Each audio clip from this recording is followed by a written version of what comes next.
Hello friends, welcome to share trader Kannada. ಇವತ್ತು Sensex 211 points gain ಆಗಿ 62,504 close ಆದರೆ Nifty 50 points gain ಆಗಿ 18,562 close ಆಗಿದೆ. Virus bank Nifty 36 points gain ಆಗಿ 43,020 close ಆಗಿದೆ.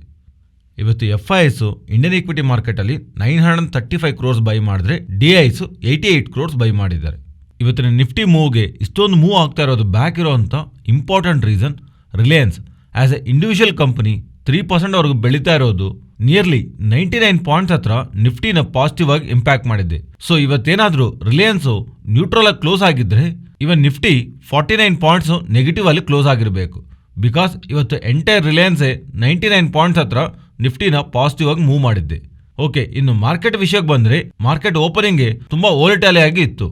ಆದರೆ ಅದಾದಮೇಲೆ ಸ್ಲೋ ಆಗಿ ಮಾರ್ಕೆಟ್ ಟಾಪ್ ಸೈಡ್ಗೆ ಮೂವ್ ಆಗ್ತಾ ನಿಫ್ಟಿನಂತೂ ಆಲ್ ಟೈಮ್ ಹೈ ಅಂತೂ ಟಚ್ ಮಾಡಿದೆ. ಇವತ್ತು ನೀವು ಗಮನಿಸಿದ್ರೆ ಇವತ್ತು ಬಂದಿರುವಂಥ rally almost important resistant 18,620 level around ಹತ್ರನೇ ರಿಜೆಕ್ಷನ್ ಅಲ್ಲಿ ರಿವರ್ಸಲ್ ತಗೊಂತಾ ಇರೋದು. ಇವನ್ ಬ್ಯಾಂಕ್ ನಿಫ್ಟಿ ನೀವು ಗಮನಿಸಿದ್ರೆ ಓಪನಿಂಗ್ ಅದಾದ್ಮೇಲೆ ಬಂದಿರೋ ರ್ಯಾಲಿ ಇಂಪಾರ್ಟೆಂಟ್ ರೆಸಿಸ್ಟೆಂಟ್ ಹತ್ರನೇ ರೆಸಿಸ್ಟೆಂಟ್ ಫೇಸ್ ಮಾಡಿ ಡೌನ್ ಸೈಡ್ಗೆ ಸ್ಲೈಡ್ ಆಗೋ ಪ್ರಯತ್ನ ಮಾಡಿದೆ. ಫ್ರೆಂಡ್ಸ್, ಸ್ವಲ್ಪ ಇಂಪಾರ್ಟೆಂಟ್ ಡೇಟಾ ಪಾಯಿಂಟ್ ಮಾತಾಡ್ಕೊಳ್ಳೋಣ, ಸ್ವಲ್ಪ ಕಾಶಿಯಸ್ ಆಗಿ ಕೇಳೋದಕ್ಕೆ ಪ್ರಯತ್ನ ಮಾಡಿ. ನೆಕ್ಸ್ಟು 2022 ಇಯರ್ನಲ್ಲಿ ಗ್ಲೋಬಲ್ ಮಾರ್ಕೆಟ್ಸ್ ಎಲ್ಲಾನು ವೇರಿಯಸ್ ಇಶ್ಯೂಸಿಂದ ತುಂಬ ವೋಲ್ಟೈಲ್ನ ಫೇಸ್ ಮಾಡಿದೆ ಅಲ್ವಾ. ಅದಕ್ಕೆ ರೀಸನ್ ರಷ್ಯಾ ಉಕ್ರೈನ್ ಆದಮೇಲೆ ವೇರಿಯಸ್ ಕಮಾಡಿಟಿ ಪ್ರೈಸಸ್ ತುಂಬ ಬೆಳೆದಿದೆ ಅಲ್ವಾ. ಅದಾದಮೇಲೆ ಎಲ್ಲ ಕಂಟ್ರೀಸಲ್ಲೂ ಇನ್ಫ್ಲೇಷನ್ ತುಂಬ ಜಾಸ್ತಿ ಆಗೋಗಿದೆ. ಈ ಥರ ಜಾಸ್ತಿ ಆಗಿರೋವಂಥ ಇನ್ಫ್ಲೇಷನ್ನ ಕಂಟ್ರೋಲ್ ಮಾಡೋದಕ್ಕೆ ಆ ಕಂಟ್ರಿನಲ್ಲಿರೋವಂಥ ಸೆಂಟ್ರಲ್ ಬ್ಯಾಂಕ್ಸ್ ಅವರು ಅಲ್ಲಿ ಇಂಟ್ರೆಸ್ಟ್ ರೇಟ್ಸ್ನ ಜಾಸ್ತಿ ಮಾಡಿದ್ದಾರೆ.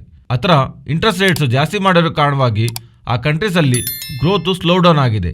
ಅಂಡ್ ಅದಲ್ಲದೆ ತುಂಬ ಕಂಟ್ರೀಸಲ್ಲಿ ಇನ್ಫ್ಲೇಷನ್ ಇನ್ನೂ ಇಲ್ಲಿವರೆಗೂ ಕಂಟ್ರೋಲ್ನಲ್ಲಿ ಬಂದಿಲ್ಲ. ಸೊ ಈ ಥರ ಕಂಡೀಷನಿಂದಾನೇ ನಾವು 2022 ಇಯರ್ ಟೋಟಲ್ ಎಲ್ಲಾನು ಗ್ಲೋಬಲ್ ಮಾರ್ಕೆಟ್ಸ್ ಎಲ್ಲಾನು ತುಂಬ ವೋಲಟಿಲಿಟಿ ನೋಡಿದ್ದೀವಿ. ನಾವು 2022 ಎಂಡಿಂಗ್ ಬಂದಿದೆ ಅಂಡ್ ನಾವು 2023ಗೆ ಶಾರ್ಟ್ಲಿ ಹೆಜ್ಜೆ ಹಾಕ್ತೀವಿ.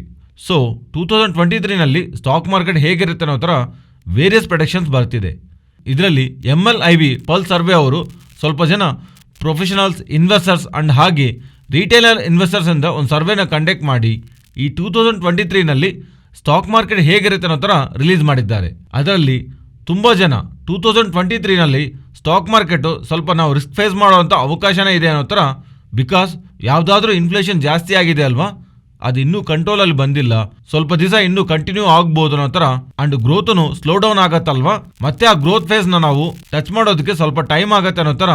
ಇದರ ಜೊತೆಗೆ 2023ನಲ್ಲಿ ನಮ್ಮ ಗ್ಲೋಬಲ್ ಮಾರ್ಕೆಟ್ಸ್ ಎಲ್ಲಾನು ಸ್ವಲ್ಪ ಪ್ರೆಷರ್ ನೋಡುವಂತ ಅವಕಾಶ ಇರೋ ತರ ಕಮೆಂಟ್ ಮಾಡಿದ್ದಾರೆ. And coming to 2023 US stocks 10% ಅದಕ್ಕಾದ್ರೆ ಜಾಸ್ತಿ ಬೆಳೆಯಬಹುದಾ ಅಂತ 23% ಪ್ರೊಫೆಷನಲ್ ಇನ್ವೆಸ್ಟರ್ಸ್ ವೋಟ್ ಹಾಕಿದ್ರೆ 22% ರಿಟೇಲ್ ಇನ್ವೆಸ್ಟರ್ಸ್ ವೋಟ್ ಹಾಕಿದ್ದಾರೆ.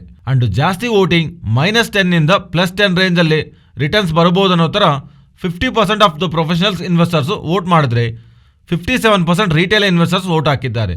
ಅಂಡ್ ಸ್ಟಾಕ್ ಮಾರ್ಕೆಟ್ 10% ವರೆಗೂ ಕರೆಕ್ಟ್ ಆಗ್ಬೋದು ಅನ್ನೋ ಥರ 23% ಇನ್ವೆಸ್ಟರ್ಸು 23% ರಿಟೇಲ್ ಇನ್ವೆಸ್ಟರ್ಸ್ನು ವೋಟ್ ಹಾಕಿದ್ದಾರೆ. ಇದರಲ್ಲಿ ಮೋಸ್ಟ್ ಆಫ್ ದಿ ವೋಟ್ಸು -10 ನಿಂದ +10 ಇನ್ ಬಿಟ್ವೀನ್ ರೇಂಜಲ್ಲೇ ಸ್ಟಾಕ್ ಮಾರ್ಕೆಟ್ 2023ನಲ್ಲಿ ಇರ್ಬೋದು ಅನ್ನೋ ಥರ ವೋಟ್ ಹಾಕಿದ್ದಾರೆ. ಈ ಪ್ರಿಡಿಕ್ಷನ್ ಹೇಗಿದ್ರು we have to see next year stock market ಹೇಗಿರುತ್ತೆ ಅನ್ನೋದು. ಲಾಂಗ್ ಟರ್ಮ್ ಇನ್ವೆಸ್ಟರ್ಸ್ಗಂತೂ ಸ್ಟಾಕ್ ಮಾರ್ಕೆಟ್ನಲ್ಲಿ ವೋಲ್ಟಾಲಿಟಿ ಕಾಣಿಸ್ತಾ ಇದ್ರು ಭಯ ಪಡೋವಂಥ ಅವಶ್ಯಕತೆ ಇಲ್ಲ. ಇನ್ ಶಾರ್ಟ್ ಟರ್ಮ್ ಇನ್ವೆಸ್ಟರ್ಸ್ ಯಾರಾದರೂ ಇರ್ತಾರಲ್ವಾ, ಅವ್ರಿಗೆ ಸ್ವಲ್ಪ worry.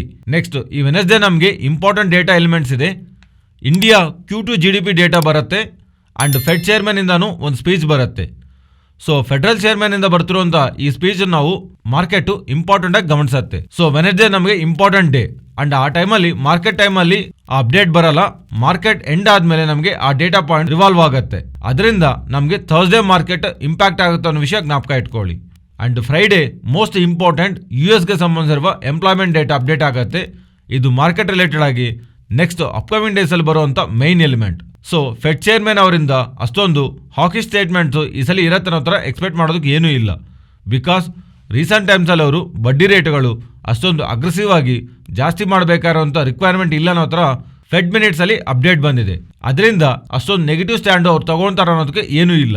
Indian Q2 GDP data ಹೇಗಿರುತ್ತೆ ಅನ್ನೋದು ಗಮನಿಸಬೇಕು. ಅಂಡ್ ನಾನ್ ಫಾರ್ಮ್ ಪೇರೋಲ್ಸ್ ಲೈಕ್ ಈ ಜಾಬ್ಸ್ ಡೇಟಾ ಹೇಗಿರುತ್ತೆ, US ಜಾಬ್ ಡೇಟಾ ಹೇಗಿರುತ್ತೆ ಅನ್ನೋದು ಫ್ರೈಡೇ ಮೀನ್ಸ್ ಡಿಸೆಂಬರ್ 2 ನಾವು ಗಮನಿಸಬೇಕಾಗಿರುತ್ತೆ. ಇನ್ನೊಂದು ವಿಷಯ, ಗ್ಲೋಬಲ್ ಆಗಿ ನಡೀತಿರುವಂಥ ಅನ್ಸರ್ಟನಿಟೀಸ್ನ ನೀವು ವಾಚ್ ಮಾಡ್ತಿದ್ದೀನಿ ಅಂತ ಅನ್ಕೊಂತಿದ್ದೀನಿ. ಪರ್ಟಿಕ್ಯುಲರ್ ಆಗಿ ಚೈನಾನಲ್ಲಂತೂ ಈ ತರ ಅನ್ಸರ್ಟನಿಟಿ ಕ್ರಿಯೇಟ್ ಆಗಿದೆ. ಅಲ್ಲಿ ವೈರಸ್ ರಿಲೇಟೆಡ್ ಆಗಿ ತಗೊಂತ ರಿಸ್ಟ್ರಿಕ್ಷನ್ಸ್ ಕಾರಣವಾಗಿ ಅಲ್ಲಿ ಜನ ಅದನ್ನು ರೆಸಿಸ್ಟ್ ಮಾಡ್ತಾ ಅಂಡ್ ಗವರ್ಮೆಂಟ್ ಗೆ ಅಗೇನೆಸ್ಟ್ ಆಗಿ ಸಿಟಿಜನ್ಸ್ ಇರ್ತಾ ಇರೋದು ಅಲ್ಲಿ ಸ್ವಲ್ಪ ಅನ್ಸರ್ಟನಿಟಿ ಅಂತೂ ಕ್ರಿಯೇಟ್ ಆಗಿದೆ.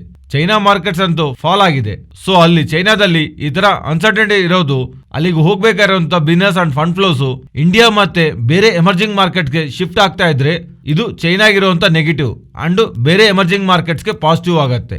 ಅಂಡ್ ನೀವು ಗಮನಿಸ್ತಾ ಇದ್ರೆ ನಿಫ್ಟಿ, ಬ್ಯಾಂಕ್ ನಿಫ್ಟಿ ಫ್ಯೂಚರ್ಸ್ ಅಲ್ಲೂ ಪ್ರೆಸೆಂಟ್ ಸ್ಪಾಟ್ ಪ್ರೈಸ್ ಗಂದ್ರೂ ತುಂಬಾ ಜಾಸ್ತಿನಲ್ಲಿ ಪ್ರೀಮಿಯಂ ನಲ್ಲಿ ಟ್ರೇಡ್ ಆಗ್ತಿದೆ. ಮೀನ್ಸ್ ಮಾರ್ಕೆಟ್ ಪ್ಯೂರ್ಲಿ ಇಲ್ಲಿಂದ ಟಾಪ್ ಸೈಡ್ಗೆ ಹೋಗುತ್ತೆ ಅನ್ನೋ ತರ ಅಗ್ರೆಸಿವ್ ಆಗಿ ಲಾಂಗ್ ಪೊಸಿಷನ್ಸ್ FIs ಬಿಲ್ಡ್ ಮಾಡ್ತಿದ್ದಾರೆ. ಅಂಡ್ ಈವನ್ ಬ್ಲೂಮ್ಬರ್ಗ್ ಅಲ್ಲಿ ಒಂದು ಇಂಟ್ರೆಸ್ಟಿಂಗ್ ಡೇಟಾ ಕಾಣಿಸಿದೆ. ಇಲ್ಲಿ ನೀವು ಗಮನಿಸಿದ್ರೆ FIs ಯಾವಾಗಲೂ ಇಲ್ದಿರೋ ತರ ಲಾಂಗ್ ಪೊಸಿಷನ್ಸ್ ಮಾರ್ಕೆಟ್ ನಲ್ಲಿ ಮೈಂಟೈನ್ ಮಾಡ್ತಿರೋ ತರ ನೀವು ಇಲ್ಲಿ ಗಮನಿಸಬಹುದು. White line long positions, blue line short positions.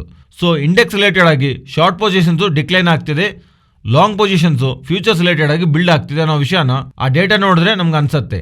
And calls related ಆಗಿ ಲೈಕ್ ಇಂಡೆಕ್ಸ್ ರಿಲೇಟೆಡ್ ಆಗಿ ನಿಫ್ಟಿ, ಬ್ಯಾಂಕ್ ನಿಫ್ಟಿ ರಿಲೇಟೆಡ್ ಆಗಿ ಕಾಲ್ಸ್ ಇರುತ್ತಲ್ವಾ, ಅದರ ರಿಲೇಟೆಡ್ ಆಗಿ ಈ ರೀಸೆಂಟ್ ಟೈಮ್ಸ್ ಅಲ್ಲಿ ಲಾಂಗ್ಸ್ ಇಲ್ಲಿಂದ ಬೈಯಿಂಗ್ ಜಾಸ್ತಿ ಬೆಳೆಯುತ್ತೆ ಅನ್ನೋ ತರ ಅಂಡ್ ಈವನ್ ಆಪ್ಷನ್ ಡೇಟಾನು ಇಲ್ಲಿಂದ ಮಾರ್ಕೆಟ್ ಅಪ್ಸೈಡ್ಗೆ ಹೋಗುತ್ತೆ ಅನ್ನೋ ತರ ಇಂಡಿಕೇಶನ್ ಕೊಡ್ತಿರೋ ತರ ಬ್ಲೂಮ್ಬರ್ಗ್ ಅವರು ಡೇಟಾನ ಪಬ್ಲಿಷ್ ಮಾಡ್ತಿದ್ದಾರೆ. ಬಟ್ ಪರ್ಸನಲ್ ಆಗಿ ನಾನು ಗಮನಿಸ್ತಿರೋದು FIs ಒಂದು ಇಂಟೆನ್ಸಿಟಿ, ಅವ್ರು ಜಾಸ್ತಿ ಆಕ್ಟಿವಿಟಿ ಮಾರ್ಕೆಟ್ ಅಲ್ಲಿ ಯಾವಾಗ ಮಾರ್ಕೆಟ್ ಟಾಪ್ ಸೈಡ್ ಎಲ್ಲ ಇರುತ್ತಲ್ವಾ ಆವಾಗ್ಲೇನೆ ಬರ್ತಾ ಇರುತ್ತೆ. ಅಂಡ್ ಅವರು ಮಾರ್ಕೆಟ್ ಫಾಲ್ ಆಗೋವಾಗ ಅಷ್ಟೊಂದು ಆಕ್ಟಿವ್ ಬೈ ಮಾಡಲ್ಲ.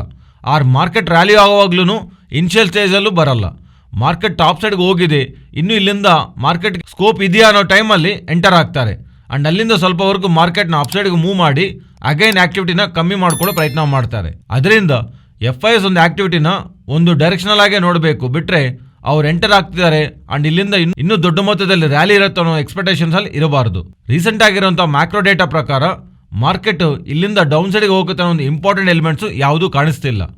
ಪರ್ಟಿಕ್ಯುಲರ್ ಆಗಿ FIs ಈಕ್ವಿಟಿನಲ್ಲಿ ನೀವು ಗಮನಿಸಿದ್ರೆ ನವೆಂಬರ್ನಲ್ಲಿ 11,358 crores ಹತ್ರ ಅವರು ಬೈ ಮಾಡಿದ್ದಾರೆ. ಅಂಡ್ ಐ ಥಿಂಕ್ ಅವರು ಲಾಂಗ್ ಪೊಸಿಷನ್ ಆಕ್ಟಿವಿಟಿ ಆಲ್ಮೋಸ್ಟ್ 71% ಹತ್ರ ಲಾಂಗ್ಸ್ ಇದೆ ಫ್ಯೂಚರ್ಸ್ನಲ್ಲಿ. ಅಂಡ್ ಅವರ ಲಾಂಗ್ ಎಕ್ಸ್ಪೋಜರ್ನು ಇಲ್ಲಿಂದ ಮಾರ್ಕೆಟ್ ಬೆಳೆಯುತ್ತೆ ಅನ್ನೋ ತರ ವ್ಯೂನಲ್ಲೇ ಇದೆ. ಅವರ ಇಂಟೆನ್ಸಿಟಿ ಇದೆ ಅಲ್ವಾ, ಲಾಸ್ಟ್ 2 years ಅಲ್ಲಿ ಹೈಯೆಸ್ಟ್ ಆಗಿದೆ. ಈಗ ಇನ್ ಕ್ರೂಡ್ ಆಯಿಲ್ ಪ್ರೈಸಸ್ ಫಾಲ್ ಆಗ್ತಿದೆ ಅಂಡ್ FIs ಒಂದು ಇಂಟೆನ್ಸಿಟಿ ಇಂಡಿಯನ್ ಇಕ್ವಿಟಿ ಮಾರ್ಕೆಟ್ನಲ್ಲಿ ಬೆಳೀತಾ ಇರೋದು ಓವರಾಲ್ ಆಗಿ ಈಕ್ವಿಟಿ ಮಾರ್ಕೆಟ್ನ ಸ್ಟೆಬಿಲೈಸ್ ಮಾಡ್ತಾ ಇದೆ. ಅಂಡ್ ಇದಕ್ಕೆ ಮುಂಚೆ ನಾವು ಅನ್ಕೊಂಡ ಹಾಗೆ Q2 Indian GDP data and US Fed chairman speech Wednesday ಬರುತ್ತೆ ಅನ್ನೋ ವಿಷಯನ ನಾವು ಜ್ಞಾಪಕ ಇಟ್ಕೊಳ್ಳಿ. ಫ್ರೆಂಡ್ಸ್, ಈ ವಿಡಿಯೋನಲ್ಲಿ ನಾವು ಶೇರ್ ಮಾಡಿರೋಂಥ ಕಂಟೆಂಟ್ ವ್ಯಾಲ್ಯೂಬಲ್ ಆಗಿದ್ರೆ ತಪ್ಪದೇ ನಮ್ಮ ಚಾನಲ್ನ ಲೈಕ್ ಮಾಡಿ. ನೆಕ್ಸ್ಟು ಪ್ಯಾಕೇಜಿಂಗ್ ಇಂಡಸ್ಟ್ರಿನಲ್ಲಿ packaging label, lamination and industrial ಅಪ್ಲಿಕೇಶನ್ಗೋಸ್ಕರ ಪಾಲಿಪ್ರೊಪೈಲಿನ್ ಫಿಲ್ಮ್ಸ್ನ ತಯಾರು ಮಾಡುವಂಥ ಕಾಸ್ಮೋಫಸ್ ಬಗ್ಗೆ ಮಾತಾಡ್ಕೊಳ್ಳೋಣ. ಅವರು ಡಿಸೆಂಬರ್ 1 ಅವ್ರ ಬೋರ್ಡ್ ಸಮಾವೇಶ ಕಂಡಕ್ಟ್ ಮಾಡಿ ಬೈಬ್ಯಾಕ್ ಡಿಸಿಷನ್ ತಗೊಂತೀವಿ ಅಂತ ಹೇಳಿದ್ರಿಂದ ಇವತ್ತು ಸ್ಟಾಕ್ ಇಷ್ಟೊಂದು ಮೂವ್ ಆಗಿದೆ. ಅಂಡ್ ಇಲ್ಲಿಂದ ತುಂಬಾ ಟೈಮ್ ಬ್ಯಾಕ್ ನಾನು ಕಂಪನಿಗೆ ಸಂಬಂಧಿಸಿರುವ ಪ್ರಮೋಟರ್ಸ್ ಓಪನ್ ಮಾರ್ಕೆಟ್ ಇಂದ ದೊಡ್ಡ ಮೊತ್ತದಲ್ಲಿ ಶೇರ್ಸ್ ತಗೊಂತಿದ್ದಾರೆ. ಅವ್ರ ಹತ್ರ ತಗೊಂತಾ ಇರೋದು ಈಗ ಬೈಬ್ಯಾಕ್ ರಿಲೇಟೆಡ್ ಆಗಿ ಅಪ್ಡೇಟ್ ಮಾಡ್ತಾ ಇರೋದು ನಾವು ನೋಡಬೇಕು. ಡಿಸೆಂಬರ್ 1 ಅವ್ರು ಯಾವ ತರ ಬೈಬ್ಯಾಕ್ ಕೊಡ್ತಿದ್ದಾರೆ ಅಂಡ್ ಈ buyback updates and previously promoters open market ಇಂದ ತಗೊಂತಿದ್ದಾರೆ ಅಂತ ಬಂದ ಅಪ್ಡೇಟ್ ಇಂದಾನೆ ಸ್ಟಾಕ್ ಇವತ್ತು 8% ವರೆಗೂ ಮೂವ್ ಆಗಿದೆ. Next Nifty and bank Nifty support and resistant. Nifty resistant ಅಂತೂ 18,620 ಲೆವೆಲ್, ಇಲ್ಲಿಂದ ಸಪೋರ್ಟ್ನ 18,520, ಅದರ below 18,450. And bank Nifty support 42,890 and resistant 43,130. If ಅದೇನಾದ್ರೂ ಬ್ರೇಕ್ ಆದರೆ 43,370. Next Nifty options and data 18,500 above market sustain ಆಗ್ತಾ ಇರೋ ಕಾರಣವಾಗಿ ಇಲ್ಲಿ ಕ್ಲಿಯರ್ ಆಗಿ ಅನ್ವೈಂಡಿಂಗ್ ಕಾಣಿಸ್ತಾ ಇದೆ. ಈಗ ಹೊಸದಾಗಿ ಬೇಸು 18,500 ಹತ್ರ ಫಾರ್ಮ್ ಆಗ್ತಿರೋ ಹತ್ರ ನಾವು ಅನ್ಕೋಬಹುದು. ಸೊ ಅದರಿಂದ ಈಗ ರೆಸಿಸ್ಟೆಂಟ್ 18,500 ಅಲ್ಲದೆ 18,800 ನ ಕಾಲ್ ರೈಟರ್ಸ್ ನ್ಯೂ ಸಪೋರ್ಟ್ ಬೇಸ್ ಆಗಿ 18,500 ನ ಸಪೋರ್ಟ್, ಅದರ ಬಿಲೋ 18,300 ನ ಇಂಪಾರ್ಟೆಂಟ್ ಸೆಕೆಂಡ್ ಸಪೋರ್ಟ್ ಗಮನಿಸ್ತಾ ಇದ್ದಾರೆ. Means overall 18,500 above 18,800 next market related ಕಾಣಿಸ್ತಾರೆ ಅಂತ important resistant. On downside immediate ಆಗಿ 18,500, ಬಟ್ ಅದು ನಿಯರ್ ಆಗಿದೆ ಅಲ್ವಾ, ಅದರಿಂದ 18,300 ನ ಇಂಪಾರ್ಟೆಂಟ್ ಸಪೋರ್ಟ್ ಗಮನಿಸಬಹುದು. 18,300 to 18,800 ಈ 500 ಪಾಯಿಂಟ್ ರೇಂಜ್ ಅಲ್ಲಿ ಮಾರ್ಕೆಟ್ ಇರುತ್ತೆ ಅನ್ನೋ ತರ ಕಾಲ್ ಅಂಡ್ ಪುಟ್ ರೈಟರ್ಸ್ ಭಾವಿಸ್ತಾ ಇದ್ದಾರೆ. ಫ್ರೆಂಡ್ಸ್, ಇದು ಇವತ್ತಿನ ವಿಡಿಯೋ. ಈ ವಿಡಿಯೋನಲ್ಲಿ ನಾವು ಶೇರ್ ಮಾಡಿರುವಂಥ ಕಂಟೆಂಟ್ ವ್ಯಾಲ್ಯೂಬಲ್ ಆಗಿದ್ರೆ ತಪ್ಪದೇ ನಮ್ಮ ಚಾನಲ್ನ ಸಬ್ಸ್ಕ್ರೈಬ್ ಆಗಿ ಅಂಡ್ ಬೆಲ್ ಐಕಾನ್ ಕ್ಲಿಕ್ ಮಾಡಿ ಆಲ್ ನೋಟಿಫಿಕೇಶನ್ಸ್ ಆಕ್ಟಿವೇಟ್ ಮಾಡ್ಕೊಳ್ಳಿ. ಈ ಡೇಟಾ ನಿಮ್ಮ ಫ್ರೆಂಡ್ಸ್ ಅಂಡ್ ಫ್ಯಾಮಿಲಿ ಮೆಂಬರ್ಸ್ಗೆ ಯೂಸ್ ಆಗತ್ತೆ ಅಂದರೆ ತಪ್ಪದೇ ಶೇರ್ ಮಾಡಿ. Thank you.